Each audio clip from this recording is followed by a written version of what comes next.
Right. Good afternoon, councillors. Good afternoon. Welcome to this Finance, Risk and Assurance Committee. Welcome to our newly elected and really elected councillors. Nice to see you around the table. First of all, we open this meeting. Are there any conflicts of interest that need to be declared? There are none noted. Are there any apologies? Yeah, I have to leave it. Right, 3 o'clock, thank you. I'll probably be leaving at 4 if it's still going. Okay, thank you. I've got to say me, Gary, Councillor Gary. I'm going to ask any questions, okay, so... We'll see how quickly, efficiently the Chair can roll this out. Are there any public forum items? There's none. Items on the agenda, I'm not aware of any late items. However, with the committee's indulgence, if we can move 5.9, the Auditor Summary Report, to between 5.3 and 5.4 after Aratoi and Destination Wairarapa, that would appreciate it as the Auditor will be online. Let him get on and do some other work. So therefore, the first item is the minutes of our previous committee on page 6 onwards, and the recommendation is that we're just receiving them, we're not adopting them. Move them. Do I have a seconder? Thank you, Mayor Bex. Any discussion? All those in favour, please say aye. As against, carried. First report, item 5.2, service delivery or provision of service for Aratoi. Corin will take your report as read. And Sarah from And Sarah is here. Thank you, Sarah.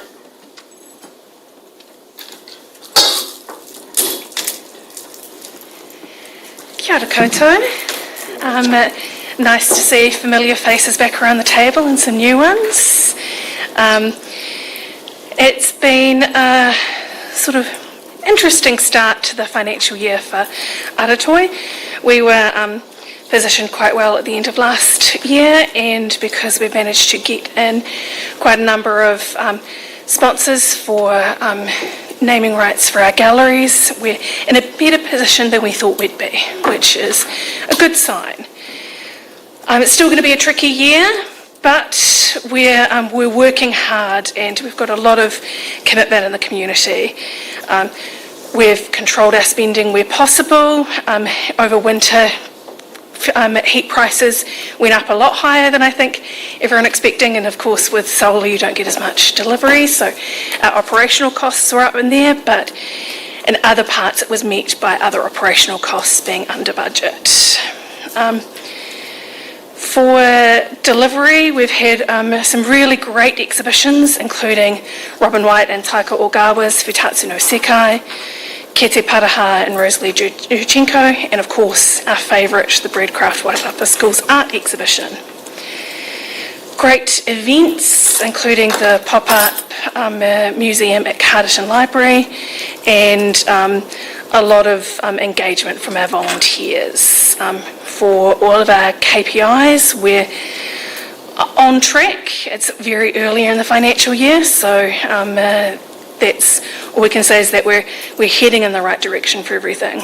I also wanted to give a couple of plugs for some things that you definitely need to come and look at over the summer period, and that's the transit exhibition.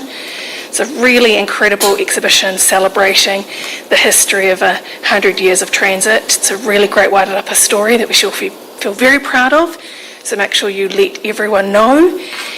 And of course, in the main gallery we have the touring exhibition, which Aratoi has a work that's touring with it at the Robin Kahukiwa exhibition, paired with Maumahara Raranga, which is some pretty spectacular cloaks from the collection. So we've also got the Wairarapa Art Review coming up.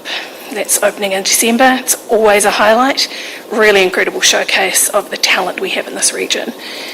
And yeah, it's been a good few months, and I think a signal for a really great year ahead. Thank you. Any questions? Thank you, Councillor. You don't need to speak.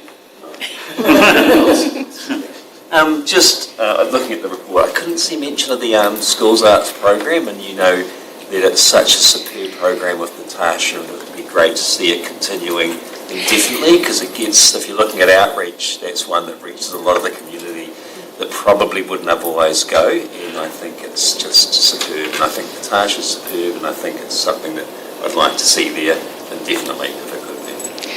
That's certainly our goal. It's funded outside of the Masterton District Council funding, so none of the MDC funding goes towards our education program. That's all funded externally. So it is definitely something we're keen. We've got it funded through the central government and through other funds through until the end of 2026. It's a very sincere hope that that funding keeps going, and we're working on contingency because it is such a crucial part of what we deliver. Wonderful, thank you. Thank you. Any other questions? Any comments? That's a Thank light you. introduction. Thanks, Sarah. Thank you for the report. So if we go back to the recommendation, we're just receiving the report as outlined on page 19. Do I have a mover? Councillor Craigs. I think Councillor David. Right. Second, Councillor David. Any further discussion? All those in favour, please say aye. Aye. Those against, carried. Next item is Destination Wairarapa. Your report, Matt, but I think Roger's here to speak to the detail. Yeah, we're joined, Anna couldn't join us today, but we have Roger Wigglesworth, who is the chair of Destination Wairarapa, who's come to present this. Thank you. Kia ora, councillors. Yes, I'm Roger Wigglesworth. The way in which Destination Wairarapa works, we're an incorporated society. We have 3 council appointees and 3 people elected by the membership of Destination Wairarapa, and I'm one of the council representatives. I represent Masterton Council, and have been chair since the beginning of this year. So, yes, I bring apologies, from Anna Nelson, who is who's having a medical procedure, and Robin Dunlop, who's the Masterton Council's representative, or has been, but Robin has now retired, and you're looking for a new replacement. We hope in good time. It's been a remarkable 3 months in this quarter, July to September, for Destination Wairarapa, or for the Wairarapa generally. The announcement that we were seen as one of the best top 25 experiences in the world by Lonely Planet for the stargazing opportunities there are in the Wairarapa, combined, interestingly, that while stargazing was sort of the headline, in the booklet itself, they talk a lot about the hospitality, the food, the wines. So as a destination, but as an experience for stargazing, the Wairarapa now is seen at the moment as one of the best 25 in the entire world, and the response has been remarkable. The demand that we're facing for people who for operators, for journalists, for others who want to come and experience this for themselves, is putting a lot of demand on our time and staff, but also we hope that we'll start seeing it reflected in visitor numbers. as you can see in the reports that you got from Anna, visitor numbers were down during July and September, over July and September last year. But also some of the data that we usually get, which is expenditure data, Ministry of Business Innovation and Employment is no longer producing that data, so we'll have to wait for a while to get whatever the new stuff is. But we're pretty confident, given the response we've had on our website and in our social media, that we're going to see a very, very positive summer, autumn and summer season here in the Wairarapa. The other stuff to talk about, I mean, we were lucky we hosted the Minister for Tourism. We haven't seen the Minister of Tourism for a wee while, and so Minister Upston came. We had an event in Martinborough. She was able to meet the new mayors who had just been elected, so they all came along and were able to meet her.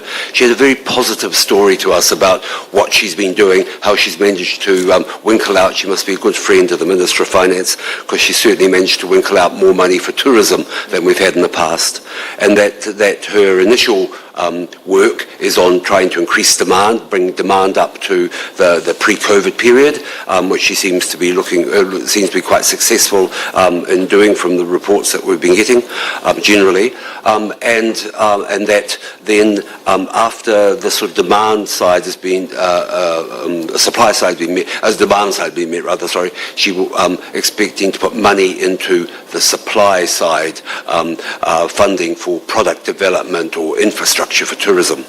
So we've done quite well in tourism in Wairarapa. There have been 2 rounds of funding, two projects of which we're getting part of the money. The first is funding for the classic New Zealand wine trail, which takes you from Hawke's Bay through us and down to Marlborough. So there is funding that's come from the Regional Boost scheme for that, and also with another group which is called Kiwi North, which is about the North Island and money to go overseas to Australia to be at tourism fairs over there, and we've also been lucky or fortunate enough to be part of that.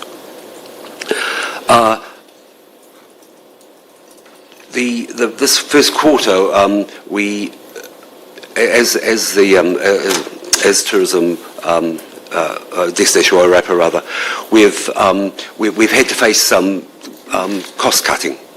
And the thing that we did from the end of September was to close the Masterton site, which was just by Aratoi. It was just a necessary thing in order for us to maintain our financial position. So that was unfortunate, but we were able to do it in such a way that no staff lost their jobs, where they were able to move over to the other eyesight we have in Martinborough, and have been working efficiently and effectively from there. Apart from that, I think you do have lots of material from us. We have had our annual general meeting.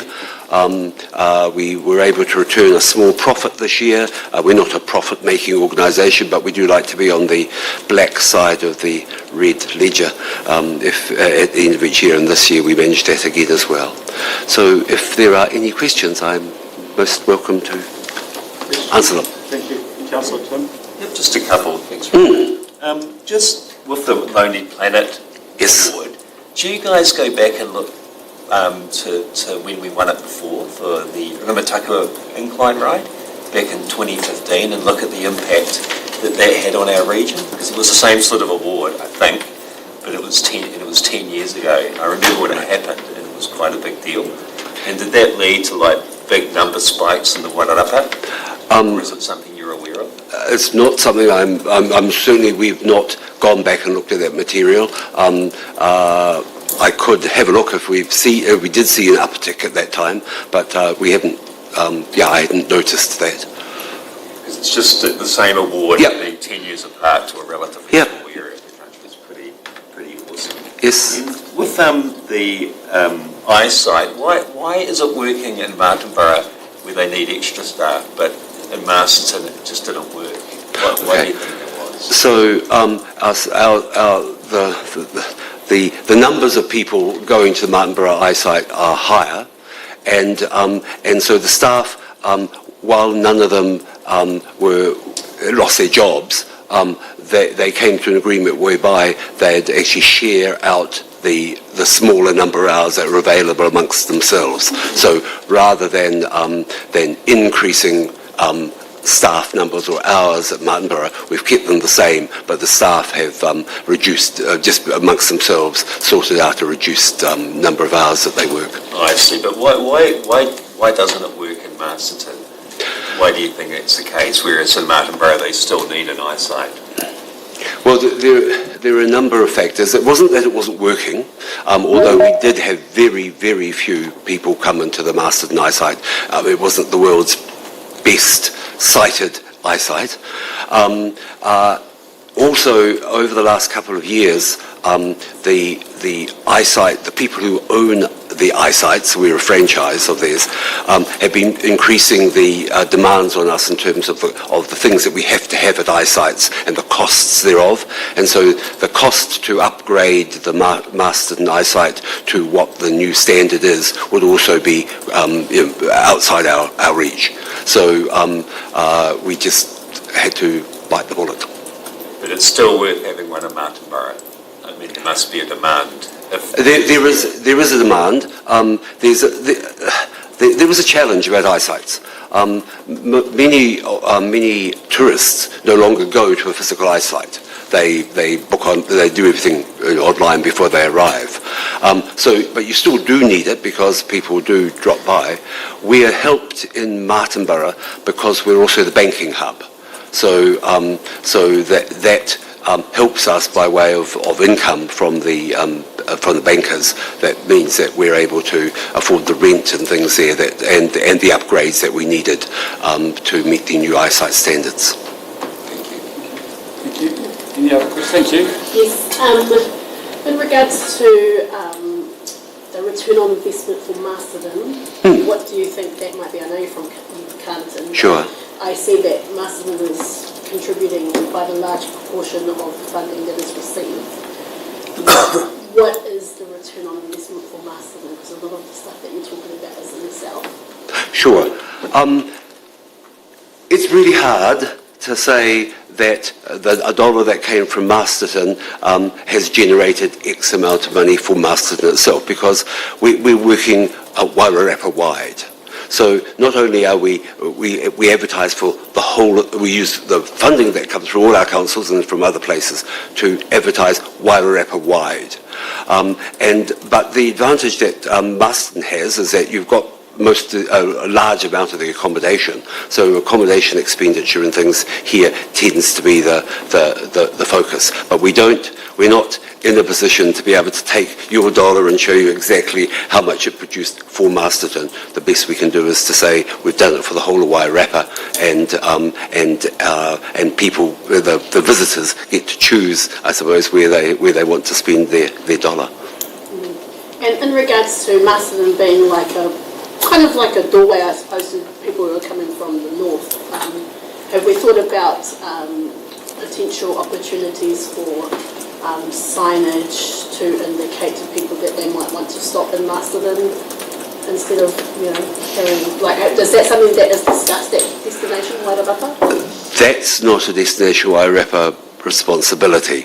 If people want to put signage up, say, stop here, you're in Masterton, that would be something that potentially the council or the businesses, the tourism businesses here would take part in. But our job is primarily in marketing, and we're primarily doing it through online channels and some print material. One more, thank you. Given that there's no need for a communication or engagement thing, on what grounds has that decision been made? How do we communicate the things that are being done? Sorry, can you repeat the first part of the question about no communication plan? I'm just noting on the paper that it says that no communications or engagement plan is required. Yeah, that's it. Thanks, Matt. So that's something I put on the report just because they're reporting back to Finance, Risk and Assurance on what they've delivered. So it's essentially a report back. We won't be as MDC communicating that out more widely. Obviously people can see it in the public agenda and things like that, but we just don't market it.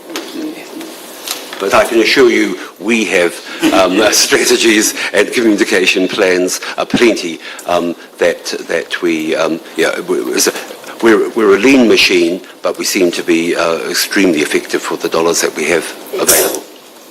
Thank you. Thank you. Question?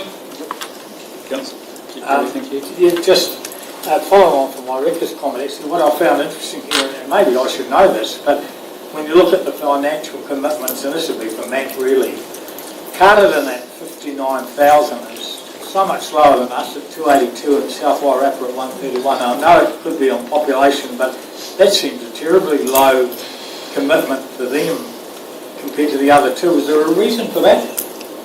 Or is that just, we don't do it by population? Or?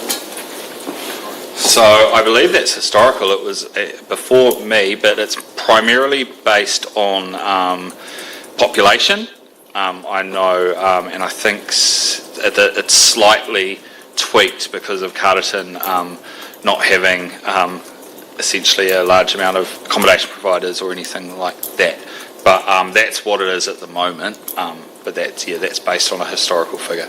But I assume that is for councils to discuss going forward. It just seems such a big difference from us. Yes, and we do renegotiate every 3 years those amounts. So I look forward to your support for us going to Masterton and looking for more. Yeah, I'm certainly not suggesting that we give you too much for at all. I found the comparison between the three quite interesting. Yes. Thank you. Councillor Tim and then Councillor Craig. Thank you. Just following on from Wairarapa again, inspiring comment, Wairarapa. With the new road going from the Hawke's Bay through to the Manawatu, Yes. has there been work and coming up with ideas to encourage people to turn left at Woodville? Because part of my family lives in Otaki, and it's so easy to drive from Otaki to Wellington now. Yes. It takes 53 minutes or something like that. How are we going to encourage people to turn left with like themes? And maybe that is a place where signage, even though it's not within your mandate, to do something in Woodville. Sure. These are the I don't know, like Windsor, Wairarapa, or like thrifting. Thrifting's so big now, and there's so many stores in the Wairarapa that specialise in that. Yeah. Do you have we have noticed,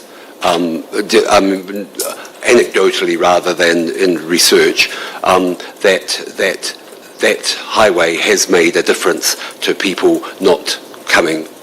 The turning left or turning right, depending which direction they're going. So we have observed that just anecdotally. But I think the work that we're going to be doing on the classic wine trail will actually include encouraging people just to keep on coming down this side of the island rather than nipping across the other. So that'll be part of the thinking in that campaign. Because for us, when I lived in Wellington, I never came to Masterton. It was always Greytown and Martinborough, to my shame. But that motorway we're the first place people go to, and it's a reason to stop in Masterton if you've just driven from an hour from Yes. So I think it would be a really, without telling you how to do your job, Richard, it would be a really good focus for us, for our district council. No, absolutely. We are keen, and our members are keen to make sure that we do that. Something is done that gets people coming down this side instead of nipping across and zooping down the other side. Sorry, Councillor, I thought he could have heard was on the route, but anyway. As well. I know. I'm only baiting you. Right. Okay, Councillor Craig. Probably more just thanks for the report. Probably just another question maybe for Matt, just following on from what Gary was saying around population. I had been led to believe that the funding was solely based on population. It's interesting to hear that there may be other factors that lead to the waiting? Can we get some... So I believe this one is population. There is a shared services funding arrangement that does talk about how things may be allocated. In this case, it's population. So that's what it is at the moment. It's based on population. There is a shared services funding arrangement. I think it's quite old now, but there is other breakdowns. So there can be, depending on what it is, you could do a third, or it might be that for some things GW kick in, and then it's a third, or population based. I think it would be useful, Karen, just to Yeah, make a we note can of provide that. that Thank you. information, Okay, yeah. provide that information, thank you. David. It's not a total population. I understand there's some discount for Masterton based on them not having an eyesight.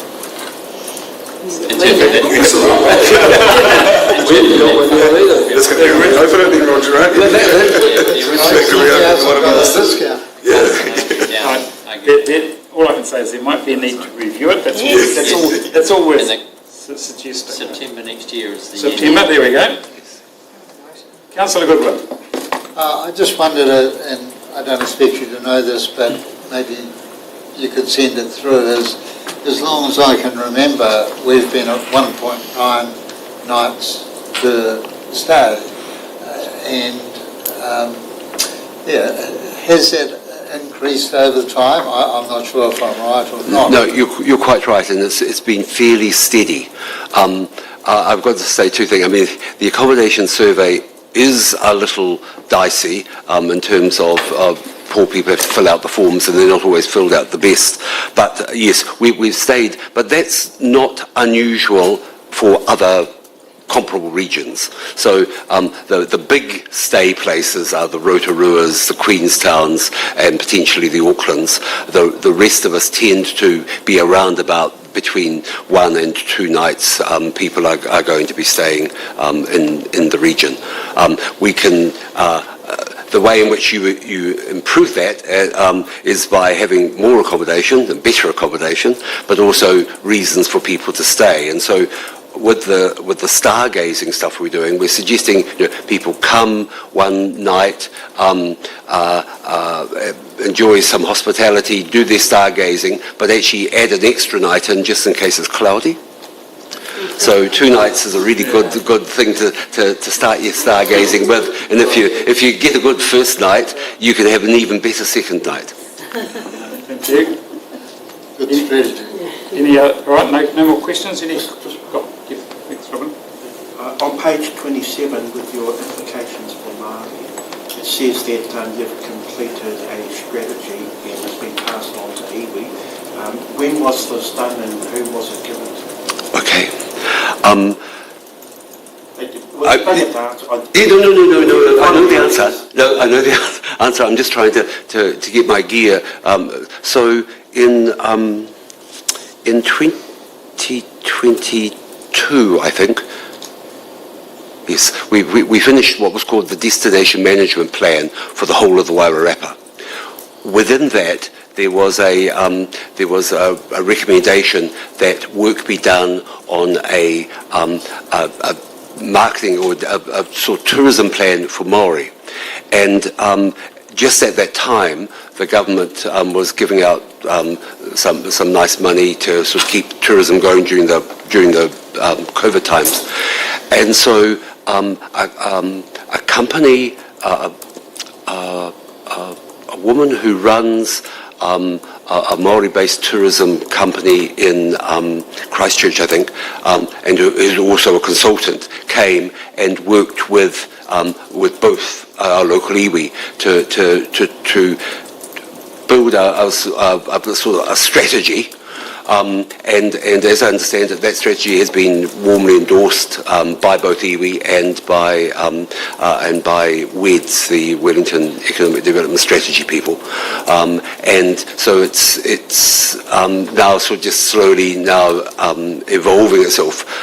So, for instance, there's a new company, a Māori-based company, which is now doing tours for stargazing and tours around the bus tours around Wairarapa, telling the story of local iwi.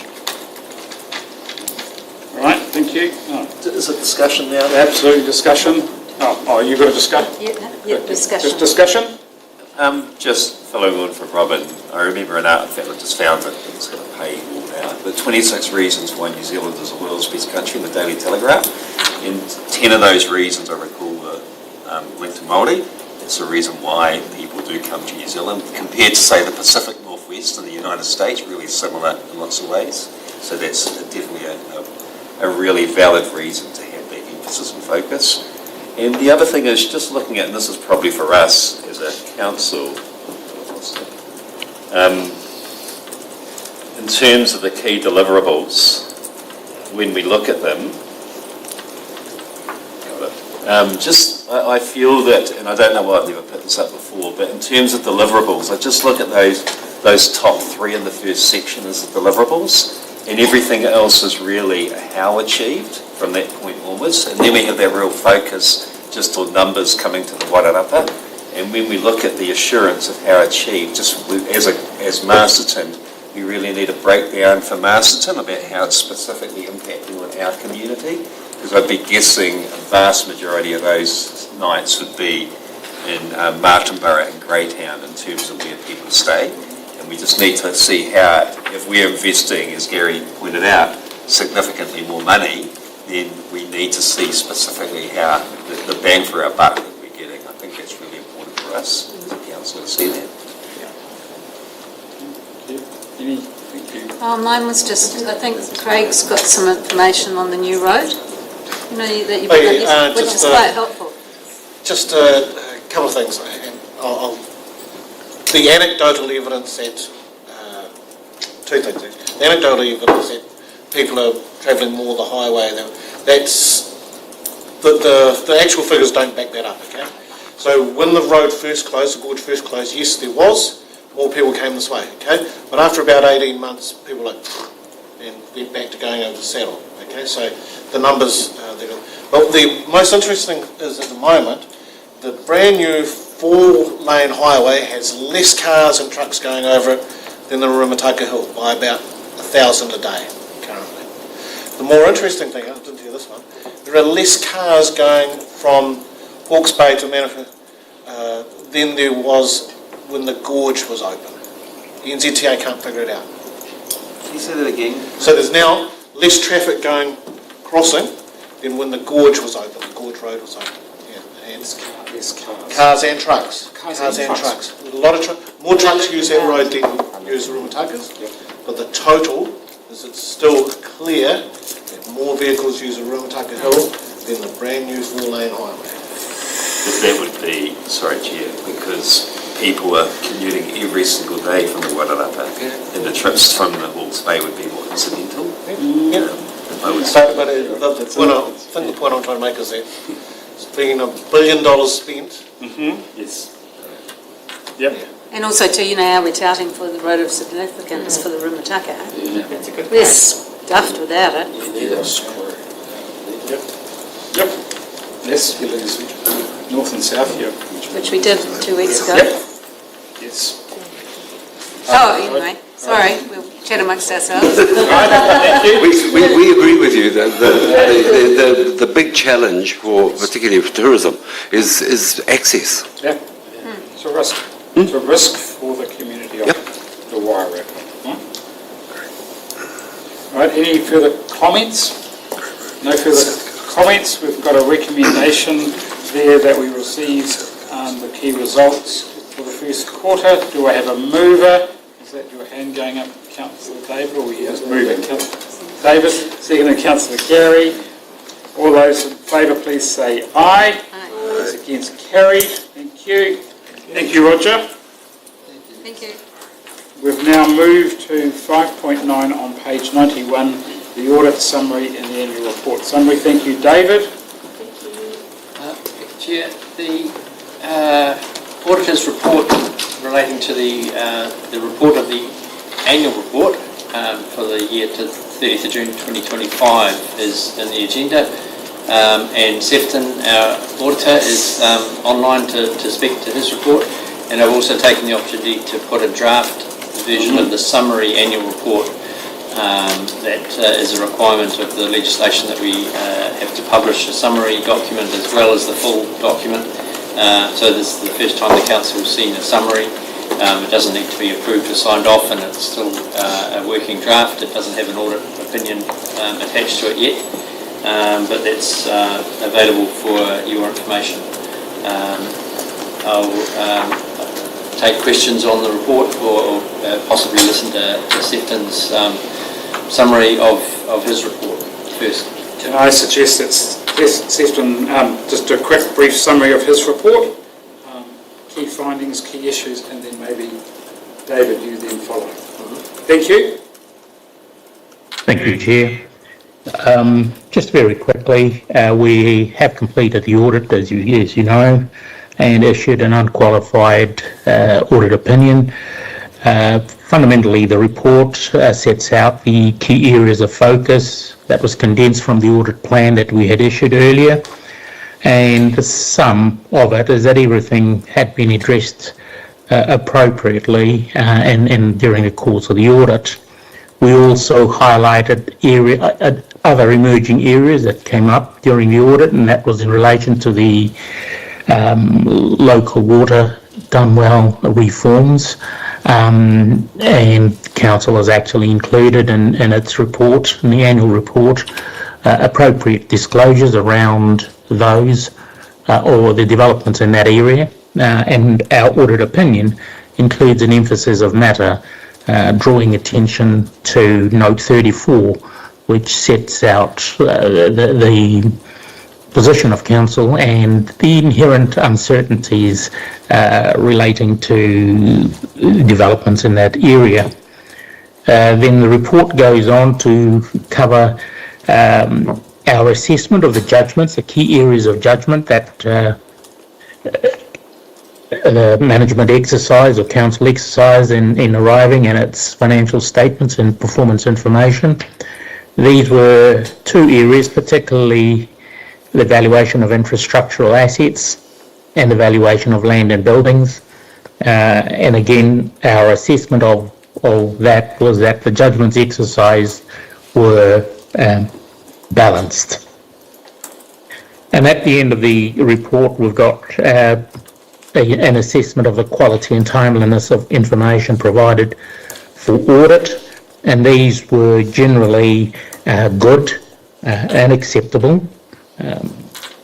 There was one area that we did point out, we drew attention to, that needed a bit of attention, particularly around financial statements and their compliance with the reporting or accounting standards. And I think that is probably the advantage of having a fresh set of eyes look at the annual report or the financial statements that have been prepared. It just gives a perspective that the report that is prepared is relatively comprehensive. It is very comprehensive, and there's a lot of work that has gone into it.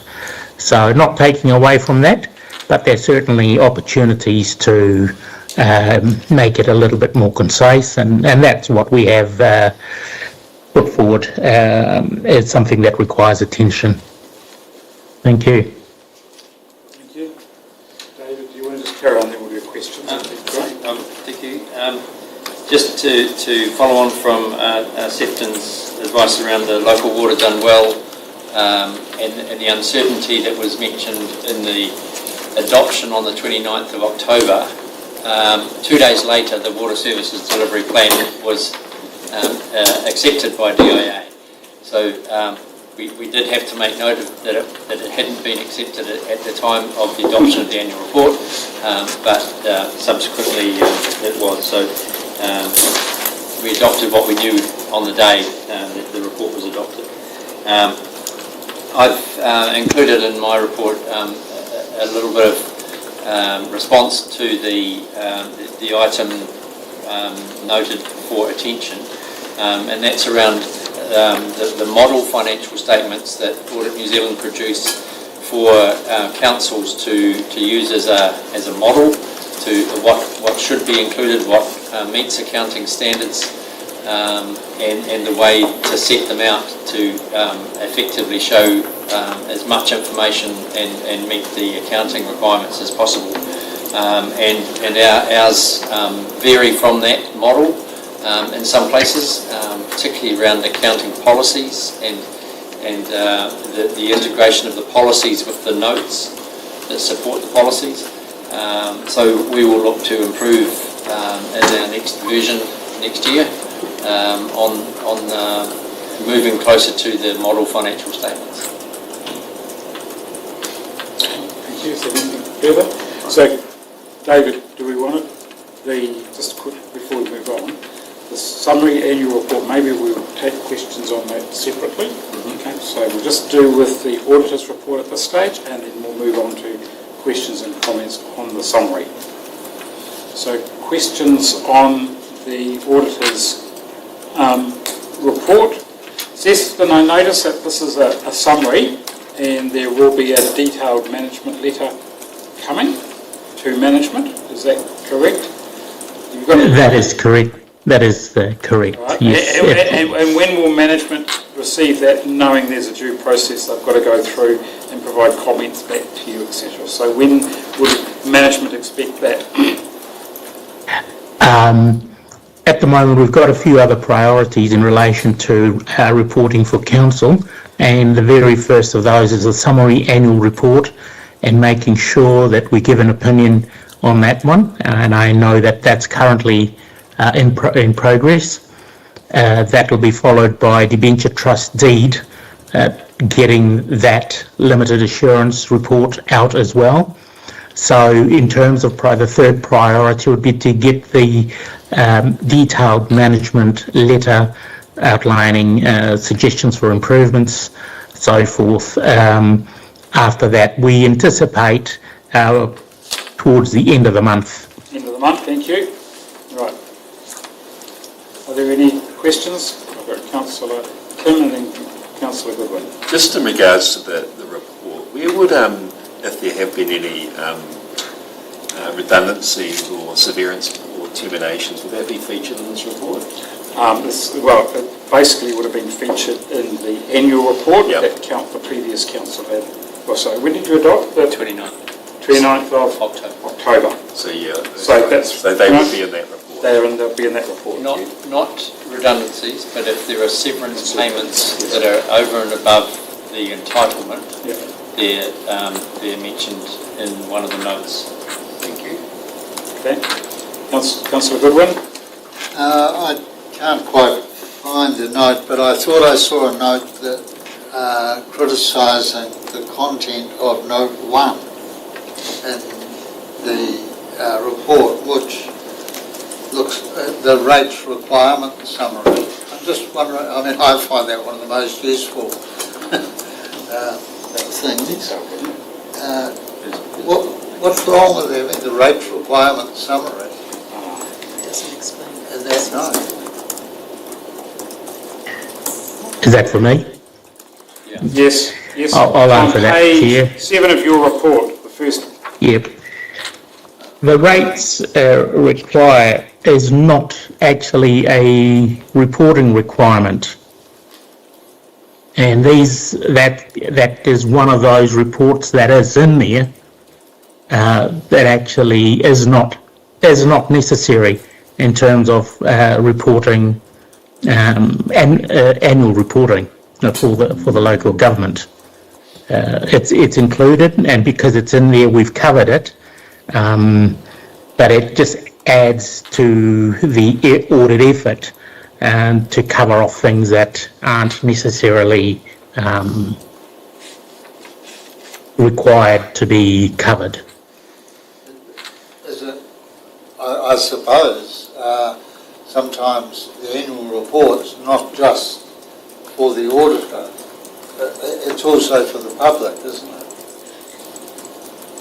I think that's correct, and I think management has actually addressed that by looking at positioning or reorganising the information in a manner that actually enables it to be more understandable, more readable, but certainly moves away so that it packages the audited sections separately from the additional information.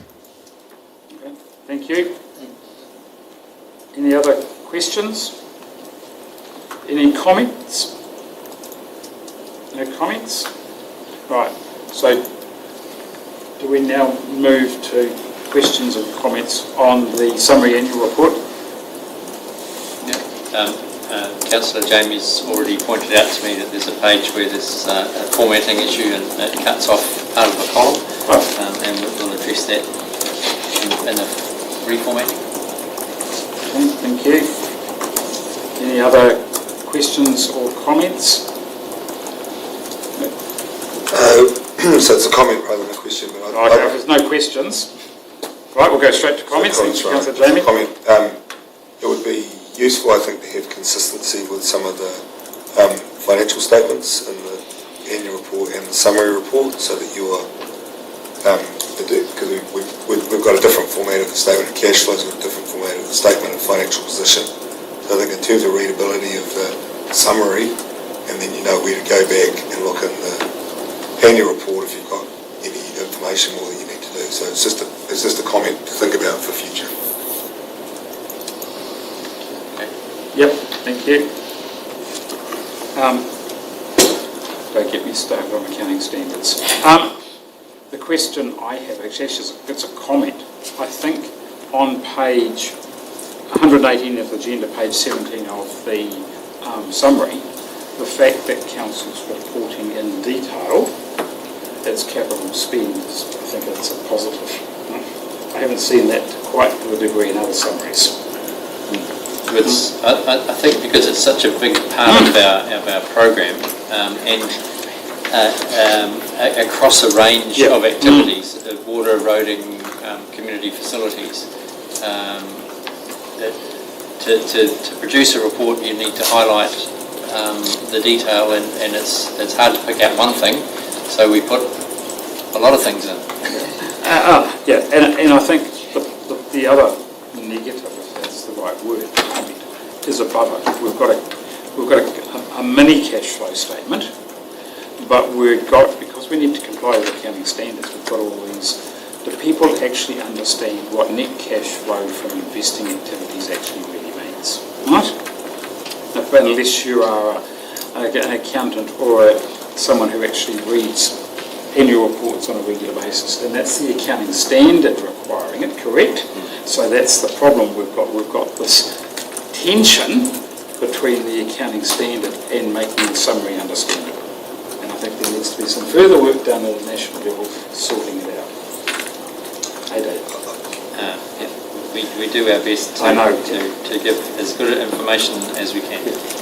Councillor Jamie? As one of those, I was going to say nerds, but that's probably offensive, as one of those people who don't understand cash flow statements, I think that it's actually really clear what's put in the annual report is actually really clear where the cash has come from and where it's been spent. So I think that's actually more useful than the summary statement, because you can reconcile back to what debt changes there were, what investing changes there were, what capital spent there was, what the operational performance was. So I think it's actually, I prefer the more detailed one than the summary one for information purposes. Okay, thank you. So no other questions or comments. So if we go back to the recommendation on the bottom of page 91, we're going to just receive the auditor's report to governors. We're not actually technically receiving even the draft summary annual report. All right, everyone comfortable with that? So can I have a mover, please? Thank you, Councillor Gary. Second? I'll second. Any further discussion? All those in favour, please say aye. Aye. Those against, carried. Thank you very much. Thank you, Sefton. All right. All right, thank you. Thank you very much. Thank you. Okay. Bye-bye. Right, thank you. Back to our agenda. Item 5.4, building and planning update. Is that you? I'll hand over to Christine and to 29. Shane to Shane, yep. answer any questions that you may have. Thank you. Yep, yes, please.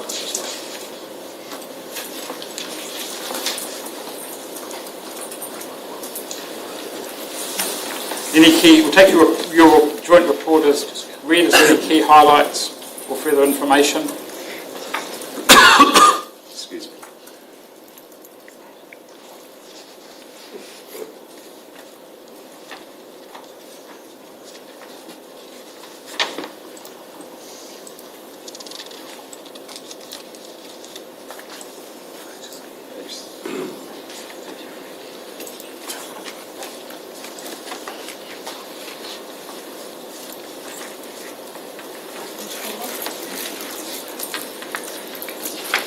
Sorry about that. Yep, as you would have seen in the data, it's pretty much probably pretty static over the last 3 years in terms of applications and workloads coming in and out. Our major focus at the moment is trying to keep up the changes through the Building Act. There's so many coming through, it's kind of mind-blowing. There's a lot of changes about what's regulated and what's not regulated. And we're doing a lot of work with the team to try and keep them ahead of it. Some of it is duplication in the Building Act now, where you can do stuff with the building practitioner if you want to, or you can actually choose to do it without a building practitioner if you want to, depending on the materials that you're using for your building. So it's become quite complex, a lot of red tape to cut through the red tape. Apart from that, most of the workloads, well, all our workloads are well under control. Building warrant of fitnesses all been reviewed in time. Swimming pools are well under control. Been quite a lot of notice to fixes that we've been issuing to people for their pools for non-compliances. So it's good to get on top of that. And you already talked about that legislative change with granny flats inspection times. So starting from next year, we get audited on meeting the timeframes in which we provide our inspections to people who request them, and that goes back through the accreditation system. So there's changes coming through for accreditation, and that we have to meet that workload. And then there's other changes like overseas products, and again that kind of supposed to simplify things, but it's going to make things more complex. To be honest, things like, I suppose, your door hardware that wouldn't get specified in a building consent. Going forward, people can specify what door hardware they want to use and the applicable standard and an import ticket that they may have for that. So you've really a bit of I suppose, a lot more knowledge that our staff are going to have to get to grips with once that stuff starts taking traction. But apart from that, you're seeing our timeliness doing pretty well at this point in time. From the planning side, just something to note is the proposed district plan that was notified on the 8th, the decision version. We currently are just waiting on the 21st for when appeals close, and then we'll see from there where there are things. Otherwise, it's business as usual, and meeting time frames and so forth. Thank you. Are there any questions? Councillor, sorry, whoops, Mayor Beck. Just a question on page 35. You mentioned about a going for housing growth submission. Oh, yes. Which I don't recall seeing. I don't know, but I'd really be interested in having a look at that. Okay. Is that possible? Yes, we can give you a copy of that. That was done in the year.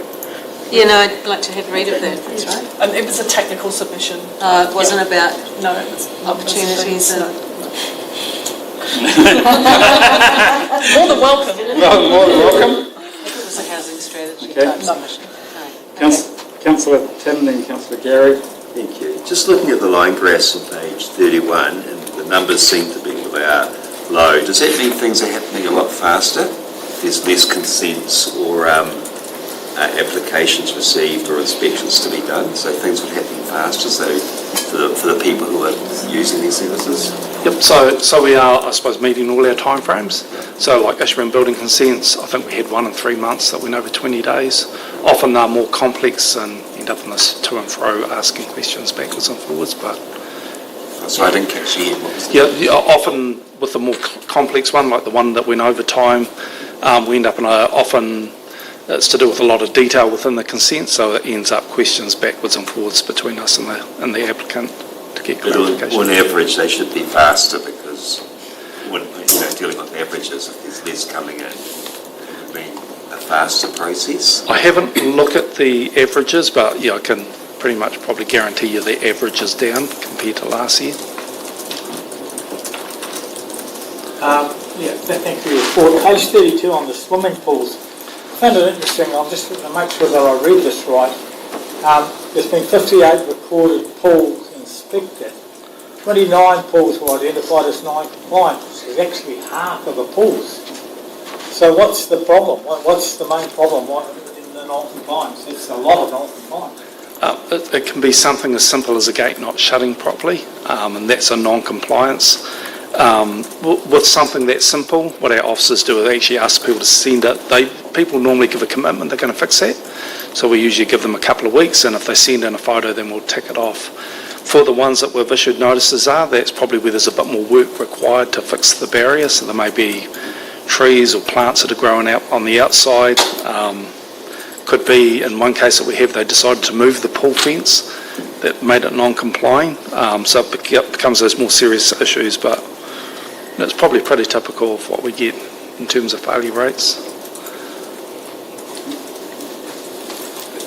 Just a question for Christine. Do you know if we've received any appeals for the combined district plan yet? I don't see anything else. We'll have to wait until the end of the appeals process. I was pretty sure she'd say no. It would be hidden away. People can withdraw, so it wouldn't be appropriate to say at this point. Thank you, Karen. Maybe. Potentially, maybe. Right, any other questions? Oh, Councillor Jamie? Just the pool one, that's just what you inspected this quarter though, isn't it? So, yes. So overall, I think your last report had the compliance has been pretty good on an annual basis for the total numbers you've done. Yep. So our main responsibility is first inspecting the pools, so they've got to be done every training them. And then on top of that, of course, we identify these non-compliances.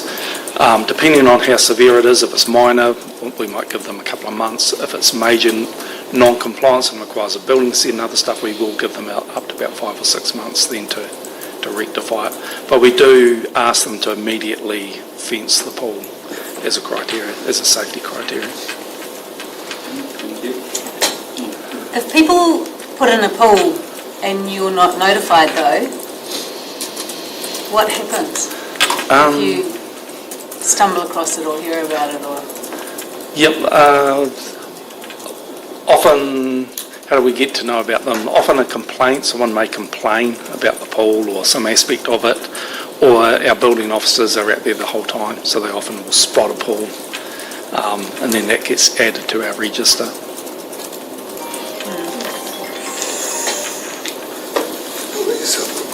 Right. Okay. Any other questions? I've got one. The small standalone buildings, nicknamed the granny flats. What happens if what is under the current Building Act if you do a build without getting a consent? The fees are pretty steep, and there's been a very good example on the Western Bay where they got fined a considerable amount of money. What's the penalty if you don't get a PIM, not a building consent, a PIM? Under the new under the new rules, is there a penalty? There isn't, but not that I can see yet. So that is a risk for council that we've got these subsequent buildings that people haven't actually informed us. Yes. Difficult. It does say in here that you need. Sorry. It does say in this, in the update that you do need a PIM. They need a PIM, but what happens if they don't get a PIM? What's the consequence for the owner? Is there any? And and does council actually have any enforcement provisions? Sounds like right. Look, a lot of the detail hasn't been delivered yet. We're still waiting for. They've done it in the Building Act, but not the regulations. And then and then the neighbouring legislation that comes with it through the RMA, that's all going to be delivered next year. So someone can technically apply to us now for a small standalone building, and we could issue them the PIN, but they can't go ahead and do the work because the RMA changes that enable it actually haven't gone live yet. Thank you. Shane gave us a very good report last week. Oh, did he? Yeah, on the whole situation. It sounds diabolical, to be quite honest. All right. Thank you. Thank you for that.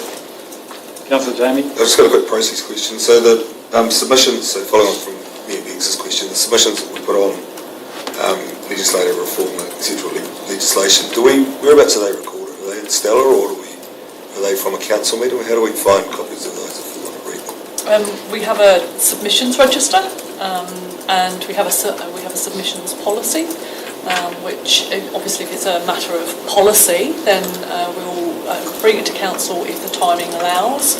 Otherwise, we'll report it back to council and get signed off usually by the mayor and the chief executive. When government departments are just looking for technical information, we don't really call those submissions because they're really just data gathering. So are they on the Masterton website, or are they on Stella, or where do you find them if you're looking? So when we report submissions back, we report them back to a council meeting. So they'll be included as an agenda item, usually to either this report or to my strategy report to the council meeting. Okay, so you just got to go looking. Yes. There's no index of submissions made, and it's in a file in Stella or in a link on the website. In our internal filing system, there is, yes, but there isn't on the website. No. Okay. Thanks. Thank you. All right. Thank you, team. No comments? Any questions? Further questions? No? Excellent. So we've got a recommendation that needs a slight amendment. You missed that one, didn't you, Karen? Did I? You did. What is the recommendation? What? The recommendation card is that the Audit Oh, Committee. that's right. We don't exist anymore, That do was we? the deliberate, that was the second read the agenda, wasn't it? Well noticed, Chair. Right. So with the minor amendment, we'll actually, that the Finance, Risk and Assurance Committee receives the update. Can I have a mover, please? Thank you, Councillor Tim. Seconded, Councillor Goodwin. Any discussion? All those in favour, please say aye. Aye. Those against, carried. Next report, 5.5 on page 36, our non-financial report for quarter one. Josie?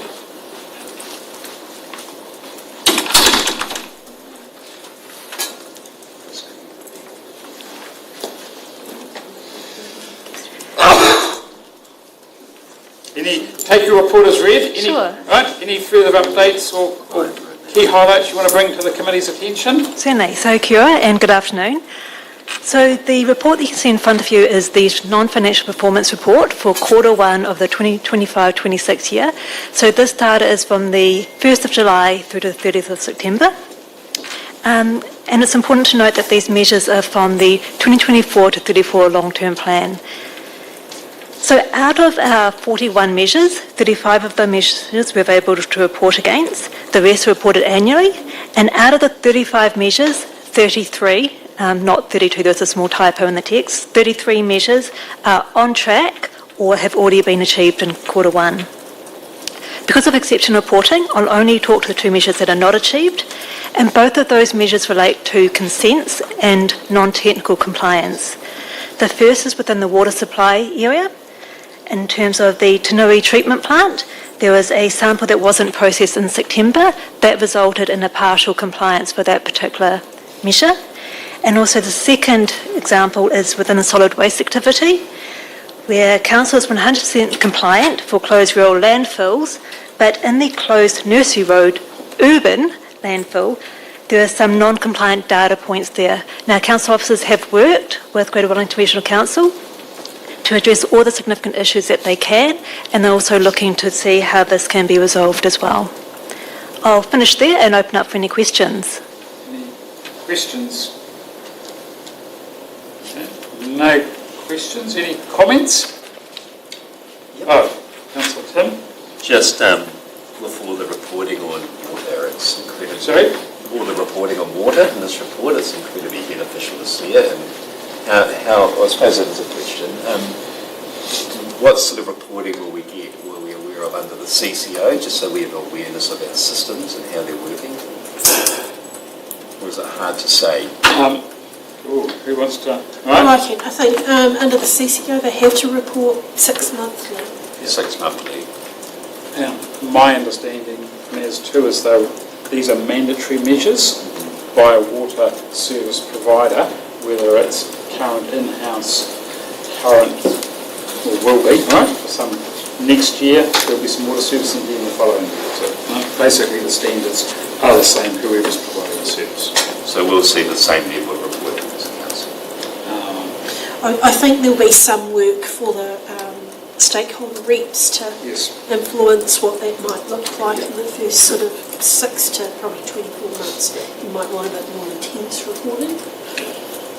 If I could add to that, there's also the ability in the terms of reference, I think, or the Constitution, one of the two, for there to be area-specific reporting of the CCO as well. So Masterton could have report on something different than Carterton or South Warrnambool or Tararua.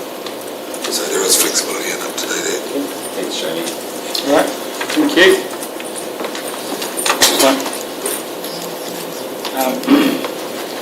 No further questions, no further comments?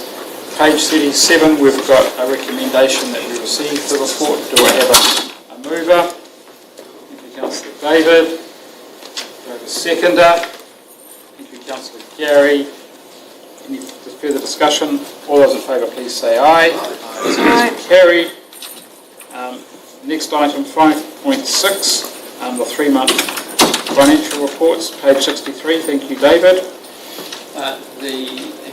The recommendation is to receive the 3 months to date financial report and commentary. There's a statement of revenue and expenditure that shows an accounting deficit of 541,000, which is better than the planned position, and the rates requirement summary, which has a 5.5% under spent to date, and there's a capital expenditure report with variances at a summary level around 20% of the budget year to date spent.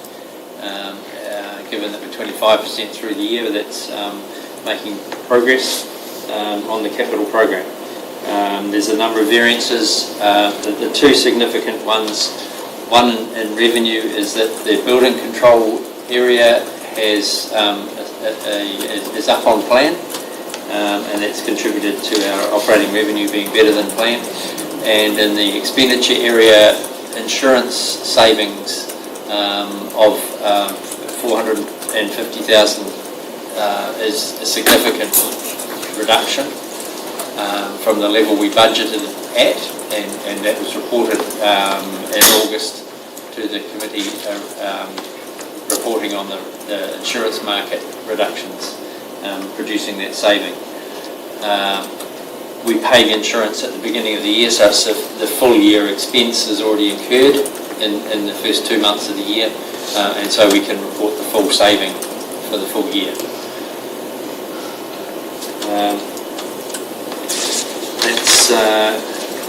Take questions on questions? Yeah, I've just got a question. Are the personnel costs up slightly in this 3 months due to the restructure at the library? No. That's missed the cut-off. Oh, did it? In terms of the 30th of September. The reason will probably be holiday pay, and that tends to be in Q2 when people are taking leave at Christmas, that they're using up bigger chunks of their holiday. So the first 3 months. Are you expecting it to even out? Yeah. Okay, this probably answers my question. Thank you. Thanks. Councillor Stella? Yeah, I had the same question, thank you, Mayor. But my second question is, yes, we get explain why as to lots of these things, but just around the operating revenue, there's no explanation as to why it's up, unless it's still going up and stuff. The detail. Not the financial contributions, you mean? So there's obviously $1 million more in financial contributions. Yeah. And that is largely retirement village. Oh, yeah, cool. We have negotiated the contribution number in terms of how many additional units, how many connections to water and wastewater, what their reserves contributions and roading contributions need to be. And they have paid, I think, 50% of their contributions. Oh, excellent. That's great. Cool. Rather than being our being in theirs. So that's the reason why we're well up on financial contributions. And the other one, the fees charged, is another revenue that 150,000 of that relates to building consent fees above plan. Thank you. Mr. Jamie? David, where does the, for example, that conversation we had earlier about the spending money on reducing money on the depreciation reserves, where does that sit in the revenue and expenditure statement? Not specifically that example, but where does use of depreciation or use of debt or use of rates sit in these? The rates requirement statement is a net position as far as expenditure goes. So we have total operating expenditure in our budgets, and we have revenue that comes in that is other than rates. And so we have rates as a balancing figure when we budget, and we set that at the beginning of the year, and that's all we get. We can't change the rates revenue number.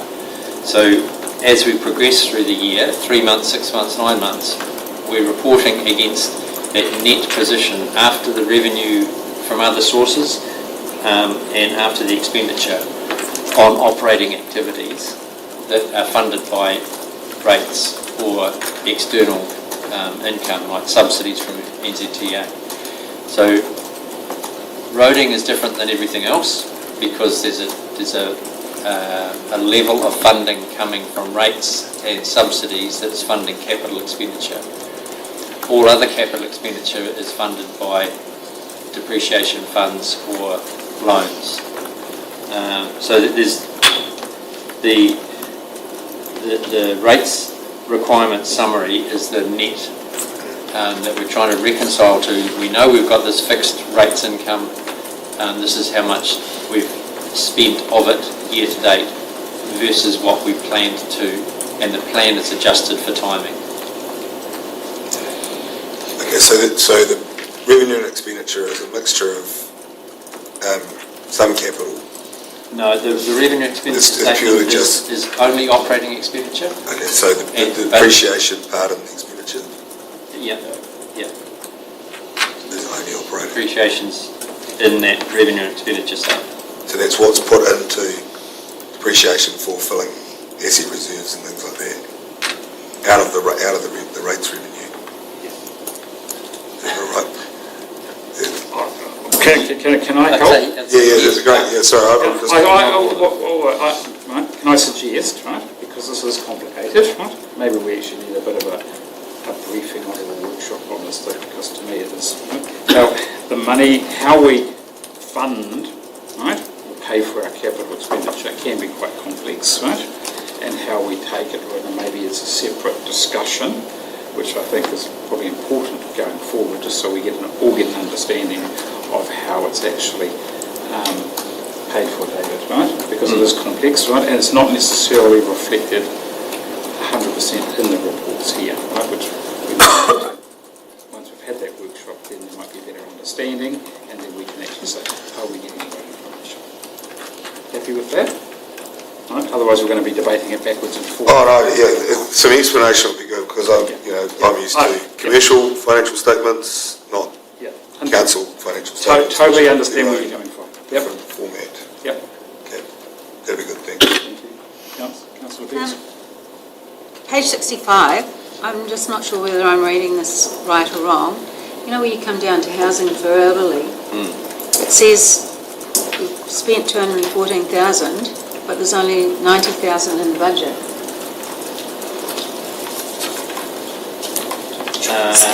We've spent some funding on some repairs and renewals, We've insured the buildings.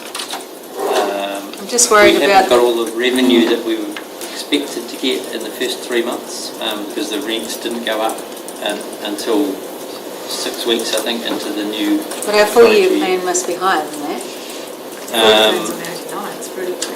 It is expected to reduce and reverse by year end. I thought it might. There's more revenue coming in the next 3 quarters to offset some of that expenditure. Okay, that's all I need to know. Thank you. Because this is just the net rates. Net rates. Yeah, okay. Thank you. Any other questions? David, am I reading the graph right on page, my favourite one, the quarterly rates receivable on page 69? Is it right with seeing an improvement in our receivable? So we had that peak in September 24 and it's actually come down a bit. Am I reading the graph correctly? Yes, you are. And that's reflected in the following page as well. If you look back on where we, the first quarter this year compared to last year, we've actually had an overall improvement. Yes, yeah. The total rates outstanding at September are less than September 24. And there's been no significant write-offs? No. And as a percentage of the rates outstanding, it's 5.5 rather than the 6%. Does that graph take into account rate rises? Yes. Yes. Yep. The second graph does, as a percentage of the rates levied. The quarterly rates receivable, is there adjusted for rate rises? Yep. Yes. Yep. Excuse me. David, would it be possible to get a breakdown between urban and rural of the arrears? Or is that complicated? It can be done, but it doesn't tell us anything much. I've done it previously, and the ratios of people who haven't paid versus those who have are roughly the same between urban and rural. Is that numerically?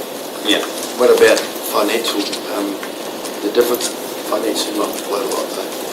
The rural rates would be higher than It depends. It's variable because there's many lifestyle properties that are paying $2,500, which is less than the urban properties paying. Yeah. Urban schools. And it's okay. Any other questions? Any other comments on the financial report for the first quarter? None being, we've got a recommendation on page 63. Do I have a mover? Councillor Craig, seconded. Councillor Stella. Any further discussion? All those in favour, please say. It's me. So there's the discussion around a workshop on how the financial statements work. Is that going to happen at the next finance risk? My suggestion is I will talk to the chief executive and suggest a way forward on that. Yep. So that's just an action point. Thanks. Thank you. All right. Well, no further discussion. All those in favour, please say aye. Aye. Those against, carried. Next report is 5.7, our health safety quarterly report. Thank you, Kane. Thank you.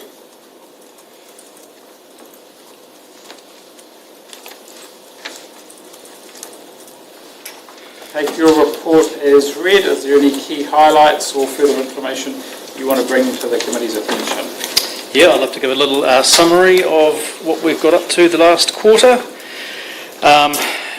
As you know, we continue to improve the business of health and safety across the organisation. And you'll see 3 top points there which I'm really quite excited about in this quarter, which is our lone worker practices, which has been a risk for some time that we're now looking to improve and change to better support our staff when they are working alone. Alongside that, we have our vehicle safety, so a basic checklist for our vehicles to make sure that they are in tip-top condition before they are out on the road. And we are looking to, early next month, we are activating a new training innovation, which is using VR. So we are bringing in a contractor to take some of our customer-facing teams through a situation. It's a 45-minute training simulation, and it'll be interesting to see what the results are from that, as well as just highlighting some of those key points on how to correspond with customer behaviours that are negative. And I'd just like, since he's in the room, I'd like to shout out to Shane for bringing that to my attention and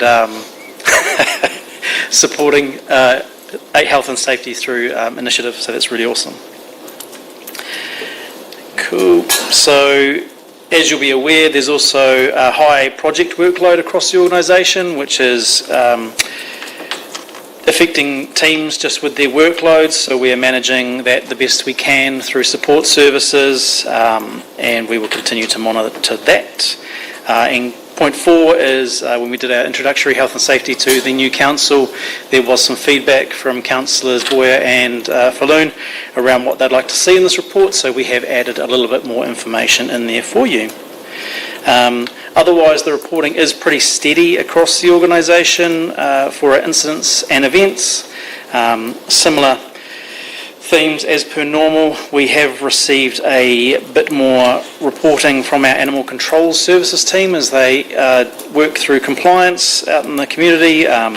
We continue to monitor that yet again, and that will be supported as well with the lone worker protocols that we're putting into place and improving. So I've also, as you a new sitting council, added in a 12-month graphs across the different scenarios. So events by type, the 12 months, you can see there that we are pretty consistent. We are not having any sort of spike at this moment. It has grown a little in July, August, but the next report will show that September, October are continuing similar sort of numbers, as well as highlighting what business units have been affected in quarter 1. And just to challenge myself, as a colourblind person, I can't actually read the numbers on some of these colours, so I'm going to have to amend that for next time. It was fine on my screen, but on paper I can't read it. So you'll see there is a highlight that water services were getting a few, I think it's a 5. They reported 5 behavioural events out in the organisation, and that was around installing some of their water meters, and that was a response to a couple of contractor call-ins as well, who had been ushered off people's properties when they'd come to do the work. So those have been taken into hand, and those meters have now been installed as per the requirement. Location is interesting because you'll see that more than half of the events are in person, so they're either out in the community or on our sites. We do have process in place to manage those, so we will continue to monitor that one, and that will be interesting to see how that unfolds in the coming months. Injuries by type, we had a few slips, trips and falls, nothing serious. We did have one stress-related event which required an ambulance to be called to site. That person is well and back at work and has taken steps to reduce that stress. Safety observations this quarter were good. There was a little spike in unsafe conditions, and those reports have been immediately undertaken, so those conditions are back to where they should be in a safe environment, and across the 12 months you can see that there is variation in that space as well, and it's pretty consistent for numbers. Other things that we've added in are the Health and Safety and Wellbeing Committee, what they're up to. We've just had our October report last month, and that was there was some good feedback, and we continue that work in the lone worker space and creating a champions group to roll that out across the organisation. People and culture leave metrics, anything you need to know will be handed over to Ben. I've done my bit, so happy to take any questions. Questions, thank you. Yep, thanks, Kay. I've got 3, thank you. Page 72, how many lone worker staff would we have?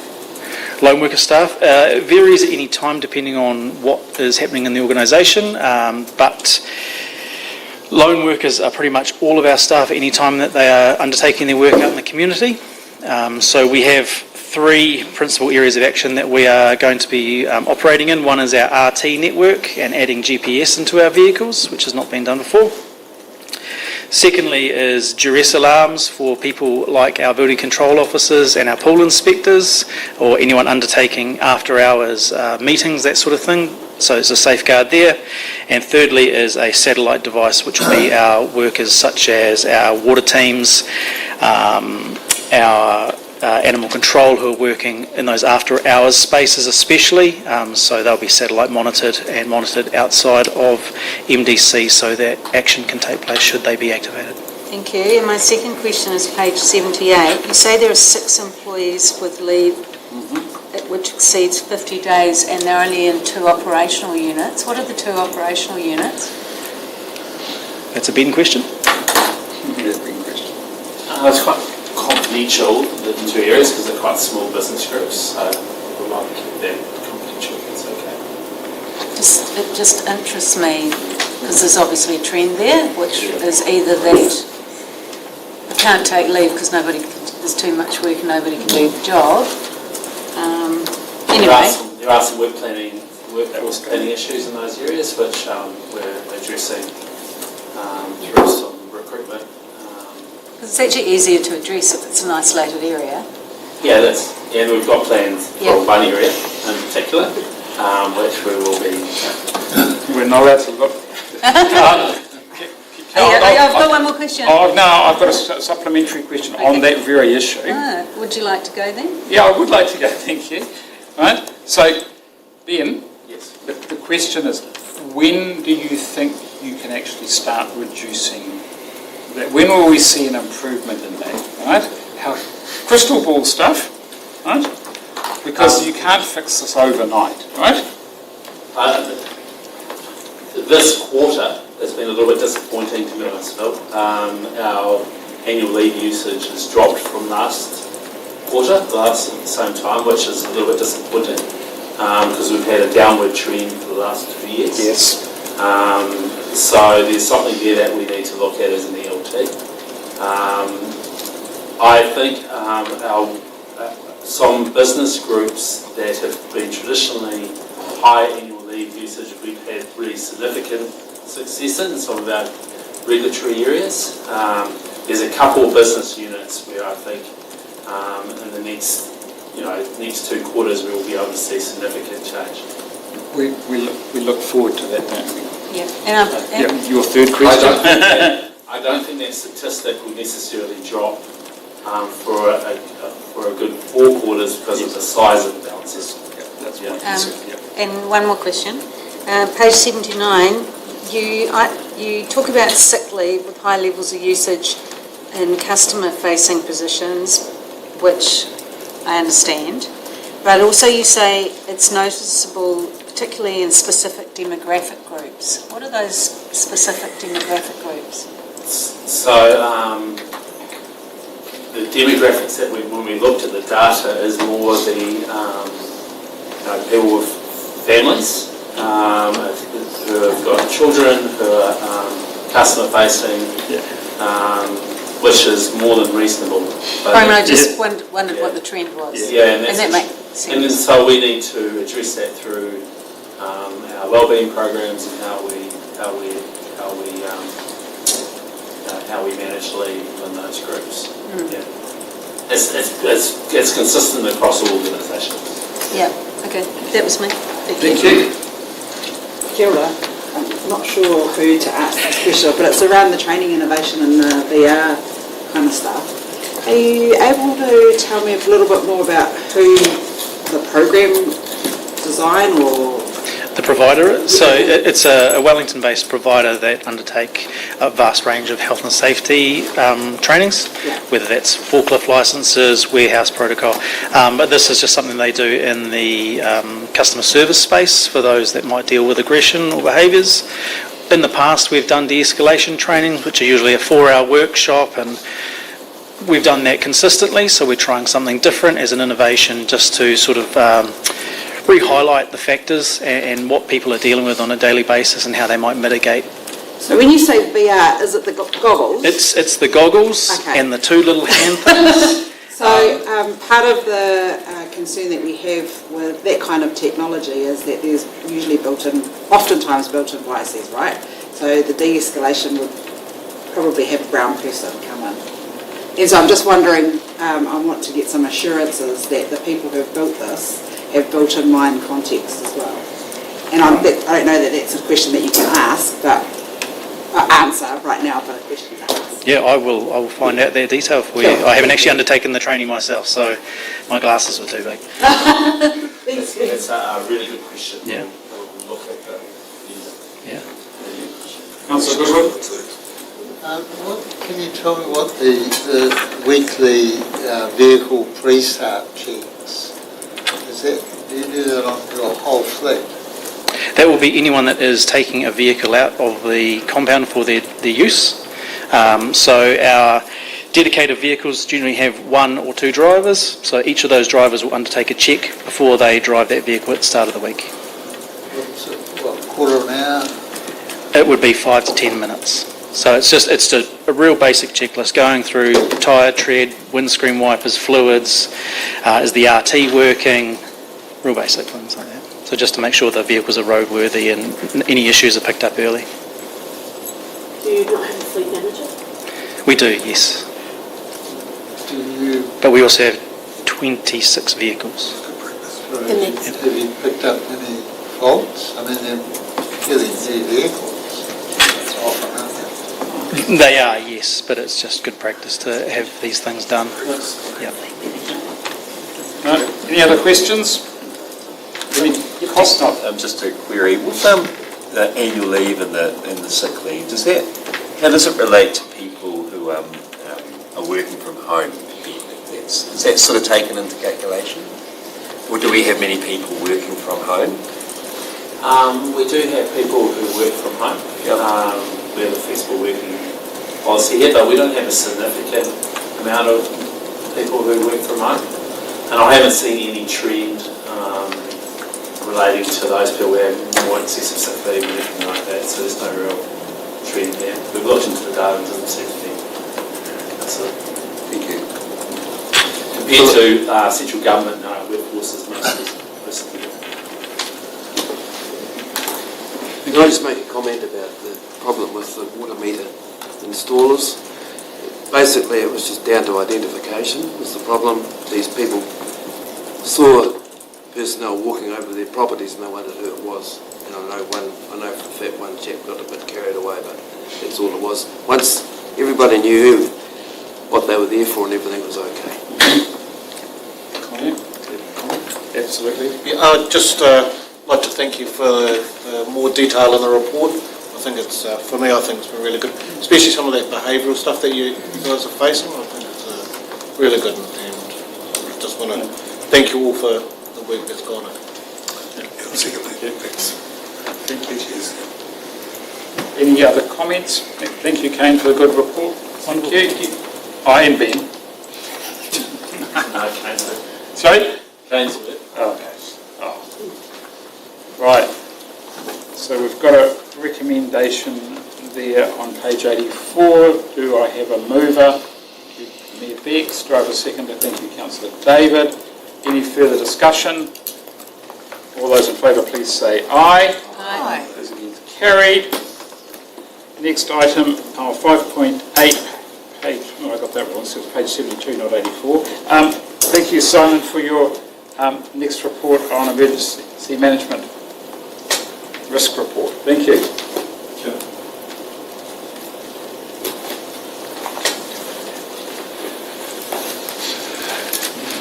Kia ora koutou. My name is Simon Taylor and I'm overseeing the emergency management Wairarapa function, which is a shared function across the 3 councils of Masterton, Masterton and South Wairarapa. So it's nice to see familiar faces back, and it's also nice to see the new faces in the room. Emergency management officially started on the 1st of July, and I'll take it that the report has been read, and there's a couple of things I was going to add to that. One is that from a response perspective, we have an exercise coming up on the 20th of November. We regularly exercise. There's two key ones that we work with the other councils across the Wellington region. And this one is going to be based here in this room. It's going to incorporate resources from across the three councils plus Greater Wellington and Remo. The scenario is going to be a tsunami, offshore generated tsunami from South America, and it's going to end up from an 8.9 reassessed at a 9.4 magnitude earthquake.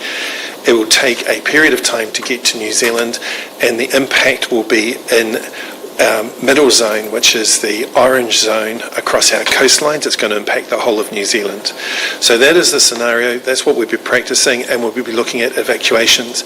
Now, this comes from the Russian Kamchatka earthquake, which occurred, I think, I can't remember now, May or June, but that was where we went on to alert as well, and we were monitoring it from a Wairarapa perspective. We're expecting a wave of less than 1 metre, which for the Wairarapa is actually quite low, and because it was an outgoing tide, we took the advice at the time that it was going to have a little impact on our region. The final wave that did hit New Zealand was 20 centimetres high in Northland, and the wave hit the Chathams at 0.5 of a metre. The rebound off South America that came in 12 to 24 hours later reached 0.75 centimetres. So the rebound was actually worse than the original. So this exercise is to help us understand the first part of a tsunami, which is the evacuation. How do we get the messages out? How do we work with our communities? And the exercise will involve police, it will involve FENS, it will involve Wellington Free Ambulance, and it'll also involve the Rural Support Trust, who are one of our key stakeholders in reaching out into our wider communities. One of the objectives of this exercise is to take the 3 mayors and 3 deputy mayors through the process of what happens during an emergency, so they feel comfortable and confident that when an EOC is activated, it is able to provide them with the timely information that they can bring back out to yourselves and also to the community with key messages around what is happening, what the communities need to do to remain safe, and what individuals need to do to remain safe. Outside of that, we actually had another live activation only 2 weeks ago when there were 3 gale force storms hitting the Wairarapa. That was the 21st, 23rd and 27th of October. That was just before and during Labour weekend. We actually activated in this room. We had a minimal staff of around about 10 to 12 who were able to coordinate the necessary resources to ensure that we were covering what was required. From our perspective, police reported back they had nothing increased in their work. The FENS reported a number of roofs, but they would be expecting that during that size storm. And Wellington Free Ambulance were just on normal business as usual. What did hit us were the number of branches from trees that knocked out power, and we worked closely with PowerCo to monitor the restoration of power across the region. And there were a number of learnings from that, which included some of the impacts to our rural community, particularly those who run dairy farms and didn't have backup generators, and the resilience that they had with working together to either share generators or share milking sheds at that stage. But it was also prioritising their needs with PowerCo to see where we could influence PowerCo's resolutions and getting people back online.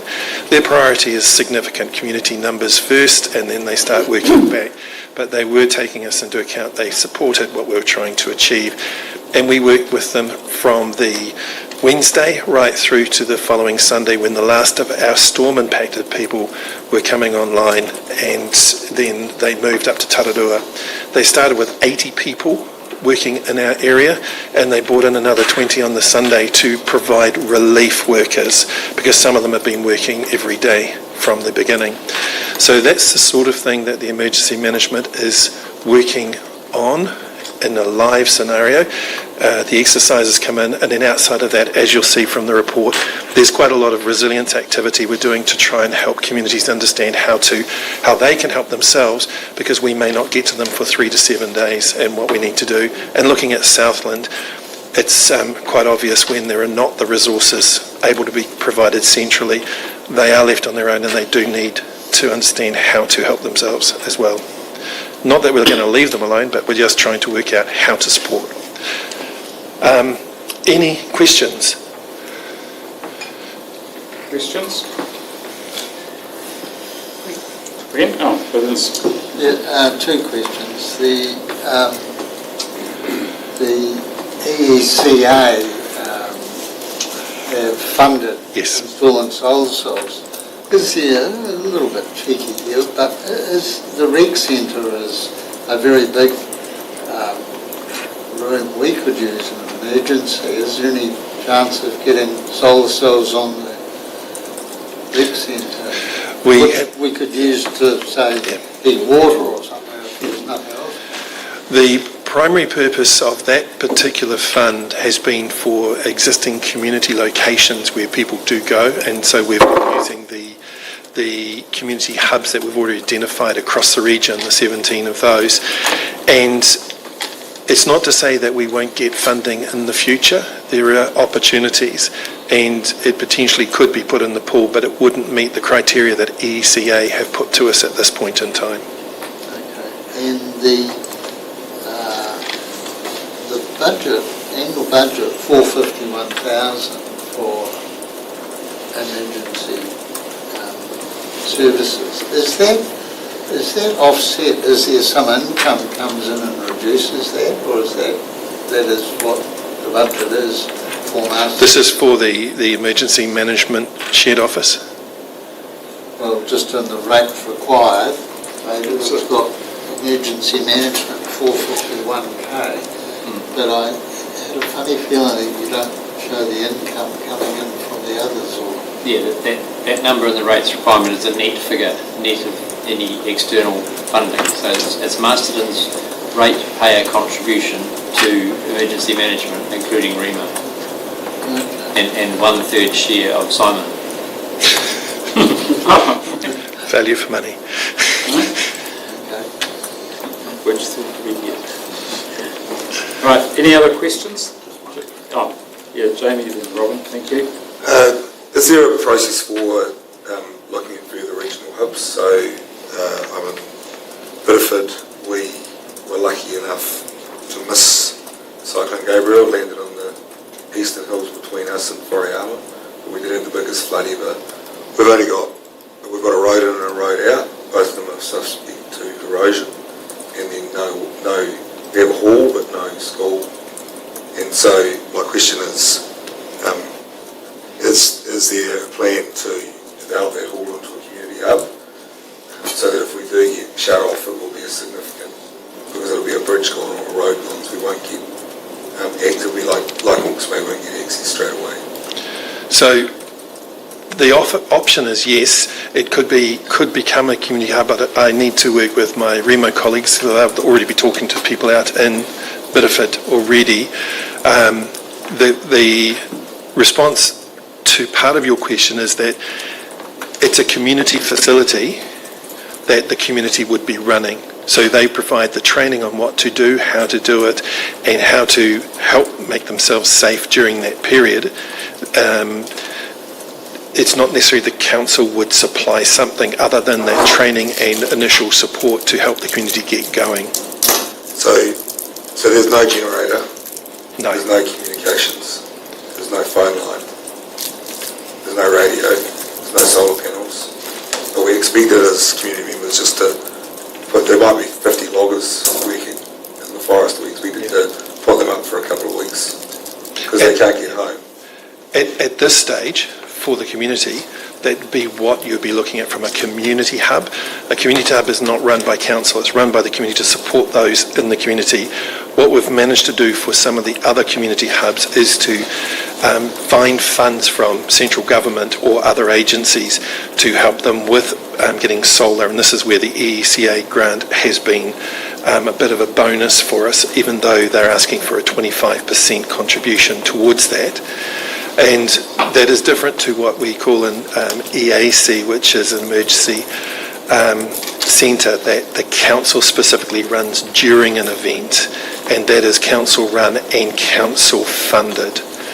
So there perhaps is something we can do for you, because there's a raft of things under emergency management that we can provide you with more information which will help, and I'll get Mel to engage with the community if she already hasn't, to understand what they would like to do, because this is really community driven. So if they're very keen to engage in that, more than happy to support them.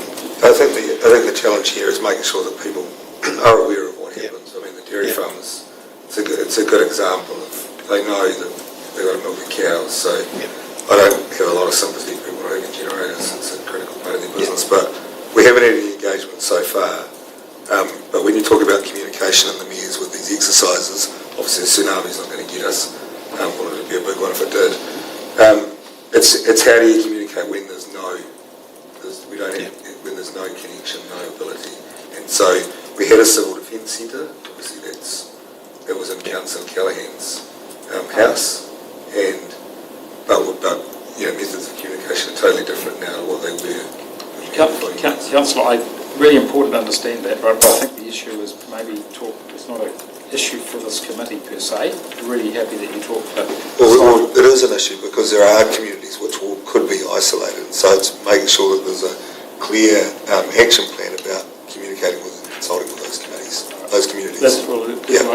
And I'm happy to take that action and follow it up post this. Yeah, thanks. All right. Any other questions? Thank you. Sorry, Robin. So on page 90 with your EOC Taumāori roles, are they from within the council, or are they kind of whenua that you've reached out to in either iwi organisation? The Taumāori roles are actually within, there are the three roles within council that we have, who do a lot of the integration work that we need from an emergency management perspective as well as from council perspective. And Remo themselves are going through a significant process to understand how they are going to engage into local iwi to understand what support they need to provide in a way that is acceptable to local iwi as well.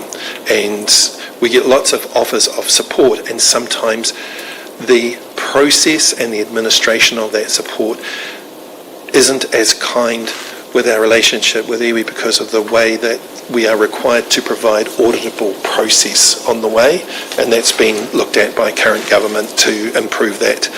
But there are three Māori who sit here, as well as we're trying to establish, and that's unfortunately with Matarangi out of the room, we're looking to establish connections for both iwi to come into the EOC for activation to help and support that as well. So I was talking to Isaac from Kahununu, new General Manager. He's too new to feel comfortable about coming in for this exercise, but he will be happy to come in for the next one. Is it? Sorry. So does Masterton District Council have a Taumāori role here? From a Masterton perspective, that role is no longer part of our structure, but the responsibilities in that role, especially around the connection with civil defence, has been passed on to the GM community at this point. But we will be looking at how various parts of that role can be continued. So we'll communicate back to you on that. Apologies, my misleading. Thank you. Just a comment. Simon, I think you did a pretty good job. All the everybody who was involved with that last lot of drama, like the wind came from a different direction this time, which caught a lot of people unawares. And I think everybody tries, especially the rural people, we all try to help each other, but other times we've had a big event, there's been flooding, but this time there were power lines down where there was a lot of, it was quite dangerous. So people need to be made aware of that. Yes. When you have your... Thank you. Any other comments? No other comments? Thank you, Simon, for your report and also your work. Kia ora. There's no other questions or comments. We've got a recommendation. Just one comment from me, Chair. We were doing a onboarding process for council at the combined council meeting that now has been cancelled. So we will have a rethink about how we onboard council around our responsibilities and facility things, in particular new councillors. Thank you. Thank you, Ben, for that. So we've got a, we go back to page 84. We've got a recommendation there. Councillor Gary, second Councillor David. Any discussion? All those in favour, please say aye. Aye. Carried. Can I have a mover? We move into public excluded. Mayor Beck, seconded. Councillor Craig. All those in favour, please say aye. Aye. It's carried, and we've been going almost 2 hours, so